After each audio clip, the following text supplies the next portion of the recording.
Yes, it is that time of the day where we talk to our Woman Crush Wednesday. Your home should tell your story, and today's Woman Crush Wednesday's guest has made it her mission to help South Africans and Africans in totality really do exactly that. I'm joined by Germain Jacobs. She's the founder of Spases, a proudly South African homeware brand celebrating African craftsmanship as well as intentional living and beautiful spaces. Welcome, Germain. Thank you, Carol. What an intro. Yeah. I'll take it, though. Yeah, you got to take it. I love your story. Thank you for having me, and thank you for inviting me to your space. Thank you for creating Spaces. And I think many of us want to know the story. I mean, you created Spaces 7 years ago, and you created it after getting a retrenchment letter.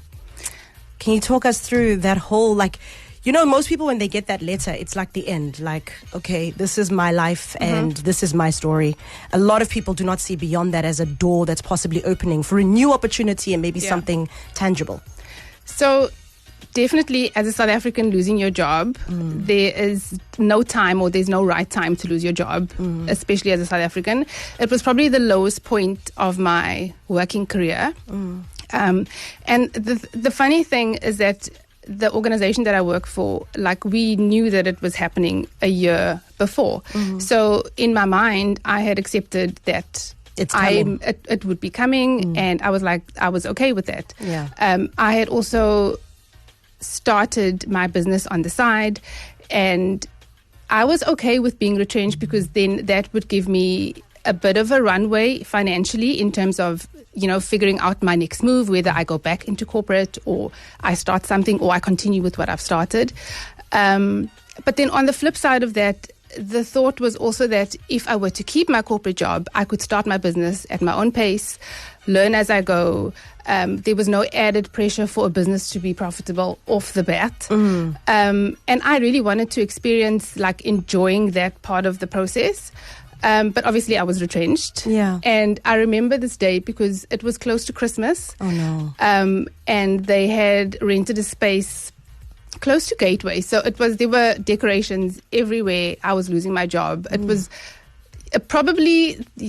I didn't anticipate feeling all of the rejection. I'm also the type of person that even though I may not be in my dream job... Right.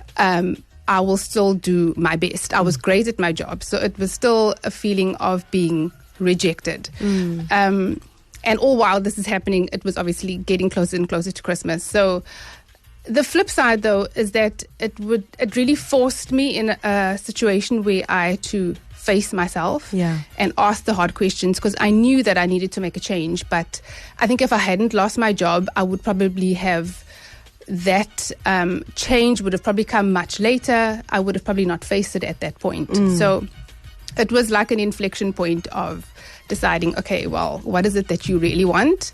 I think that, and I feel like I can attest to this now, when you start a business, it feels like one long therapy session. Yeah.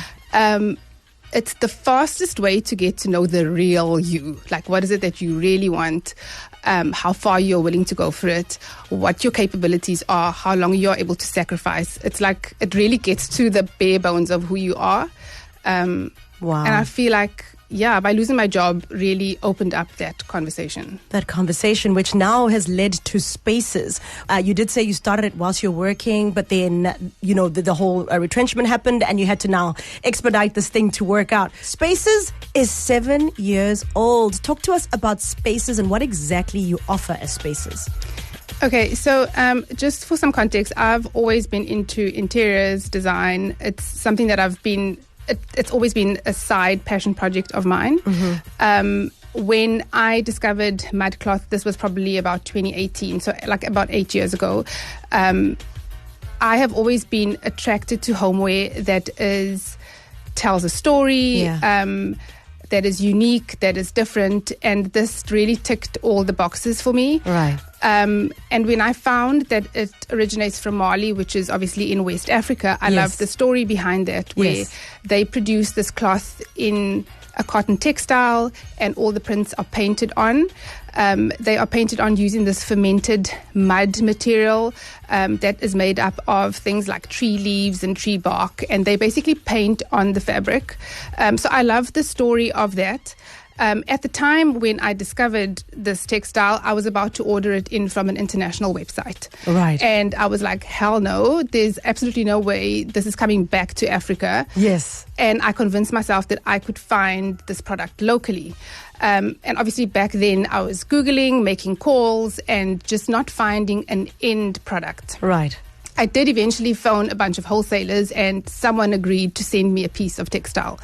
And when it arrived, I was like, immediately, this needs to be shared.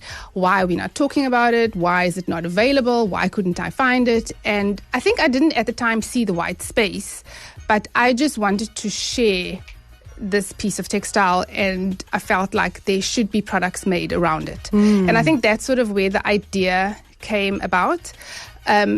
And just in terms of a deeper meaning is that I really feel that as South Africans and as Africans, we don't celebrate ourselves enough and what we have to offer. And whenever I think of typical African design, I'm always, maybe I'm generalizing here, but I'm always reminded of a hotel curio shop that portrays African design to tourists as loud and bold and colorful. And yes, we are those things.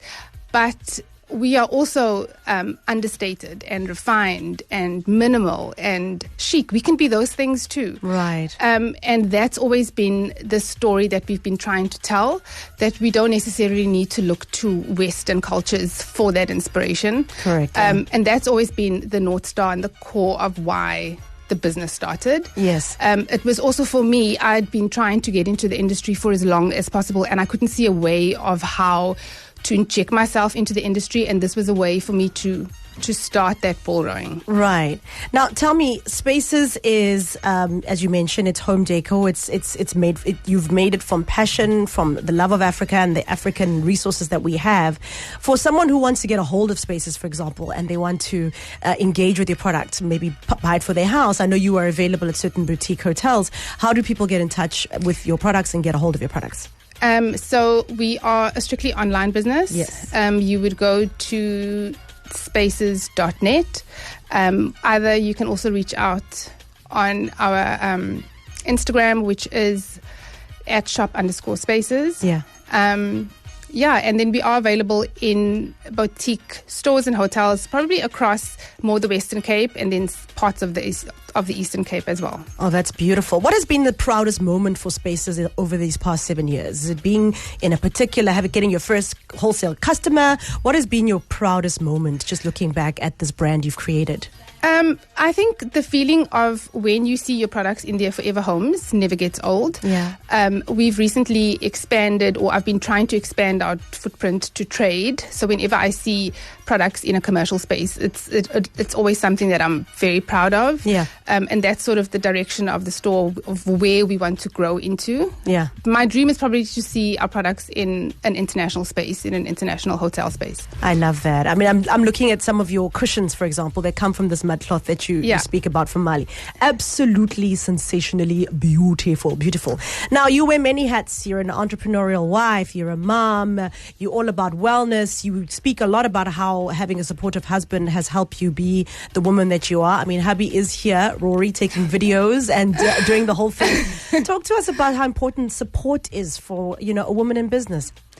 I was very lucky to marry my best friend. And I think we see each other as individuals before. Obviously, we see each other as a couple in a relationship, but really as individuals with also, that have dreams and hopes individually. And I call this time in the sun. So Rory is also a business owner, and when he started, that was his time in the sun. And I had supported him then. And he obviously was around for my journey to start Spases and all the ups and downs, and supported me for my time in the sun. I love that. I love that. Yeah. Talking about time in the sun, there's no sun right now, but there's someone now who's listening to your conversation and saying, I've just been retrenched, or I'm going through this process. I've been unemployed for all this time. I cannot see the light. I cannot see opportunity. How do you help someone just give advice to see the light and to look for the opportunity? Okay. When I would say years ago, I was the person listening to this conversation, and this is probably the question that I was looking forward to. And the most common answer was always to just start. And I always felt like, okay, but what does that actually mean? Because that doesn't really help me practically. But now I can say I think what the sentiment is that start small with what you have available to you. And I think what I've learned from Spaces also is that you don't need something to come to an end for you to start something new. Having a corporate job and starting something on the side, I mean, I started my business with 2,000 Rand. I used to literally put money into a business account from my salary. Things are possible if you look at them in the small incremental ways that you can make changes, to really identify what that is for you, whether you are trying to start that business, surrounding yourself with people that are like-minded.